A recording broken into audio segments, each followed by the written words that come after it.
Salam hormatly adamlar, bizi sahypamda hoş gördüm. Biz bugün burçlaryň gradus ölçegi, burçlary ölçemek we gurmak diýen temany geçeceğiz. İlki bilen öýüşimizi seredeliň. Öýüşimizde biz deplerimizde bir 10 nokot bellemeldik. Şol 10 nokotda günü, ýiti we kütök burçlary çizmeldik. Indi ilki bilen biz 10 nokot alalyň. 10 nokot alanymyzdan soň şol nokodyň üstünde depesi 10 nokotda bolar ýani DOA burçy gurduk, gönü burçy gurduk. Ine görüşimiz ýaly DOA gönü burçy bolupdyr.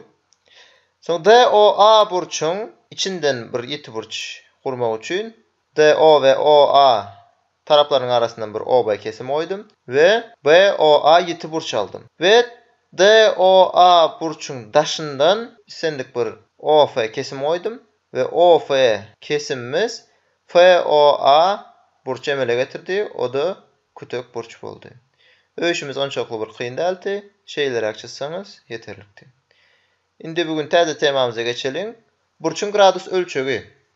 Ilki bilen burçyň gradus ölçegi näme? Biz bilýäris gönü burçy, ýazgyn burçy. Gönü burç diýenimiz 90 gradus. Ýazgyn burç diýenimiz 180 gradus. Men gönü burçy alýan. Şol 90 sany deň bölekleri burçlara bölýän. Ve her bir bölegimiz 1 gradusdan düşýär. Ne görüşimiz ýaly? Bölekli. Şu ýerde saýlap aldyk. Şu nemiz 7 gradusa deň boldy. Ine aşakda da görünüşi ýaly.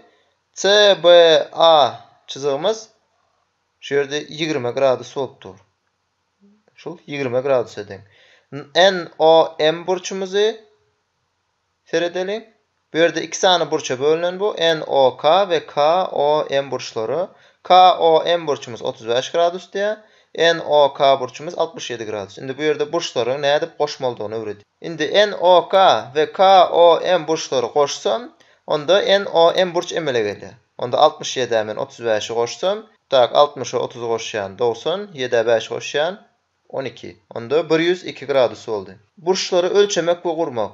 Burçları ölçänimizde transpartir diýen gural ulanýar.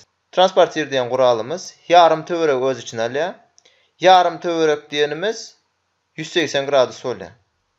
Ýagny ýazgyn burç alýar özüne we ýazgyn burçdan kiçik ähli burçlary öz içinde saklaýar.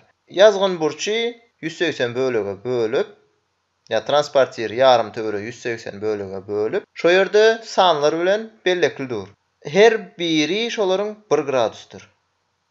Şu ýer çizjeklerin her haýsy 1 gradusdur. Indi transpartir nädip ulanmaly? Bize mysal üçin NOM burç berilen bolsa, şonu ölçejek bolsam, men şu ýerde depesini, şu ýerde kiçijik çizjek bar, şo çizjegiň üstüne getirip goýmaly we noluň üstünden geçerýany edip bir sany kesimiň tarapyny şoň üstüne goýmaly. İkinji tarapy haýsy sanyň üstünden geçse şonça da gradus diýil. Meselem şu çizigden görünüşi ýaly MON burçumuz şu ýerde 125 gradusyň üstündedir. Onda NOM başgaça MON burçumuz 125 gradusa deňdir. Indi goý bize 40 gradusly burç gurmak şertimizde bolsun.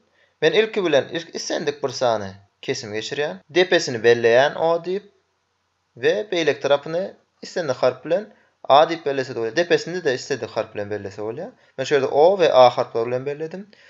O A şoklaryny geçirdim we transpartiri O'nun üstüne goýdum merkezini we 0 gradus görkezip duran ýerini hem çizjegi şoň üstünden geçirdim. Indi men ölçek görýän 40 gradus diýip dur.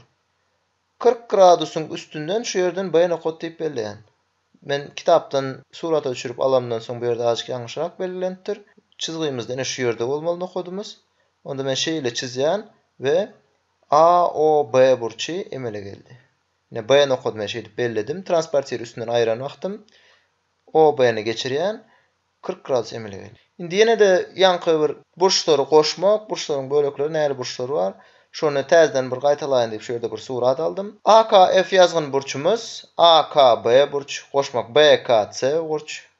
Burç goşmak CKD burç, goşmak DKY burç ve EKF burçlaryň jemi AKF burç bolupdyr. Şu ýerde näçe sany burç bar diýenimizde? Bir ýazgyn burç bar. Şolaryň her biri aýratynlykda bir burç. Soň şol ikisi bir burç. 2-2'den ýene bölüp çyksak ýene de bir burç emele gelýär. Onda 1, 2, 3, 4, 5, 6, 7, 8, 9 burç. Soň 3-3'den bölen 10, 11, 12 burç. 4 4'ten bölemdi. 13, 14 burç ve iň soňunda AKF ýazan burç. Jemi 15 burç emele gelýär. Şunun bilen men sapam geçip durýan. Düşünmedik zadyňyz bolsa kommentarda ýazyp bilersiňiz. Indi öýüşiňizden bir belläp alsaňyz, depteriňizde istendik 5 sany burçy gurmaly we transportiýerin kömegi bilen olary deň 2 bölege bölmeli ýa-da bisektrisasyny geçirmeli we olaryň burç ölçeglerini ýazmaly. Şunun bilen biz sapamyzga çykdyrýarys. İşleriniz üstünlük bolýa, sag olun.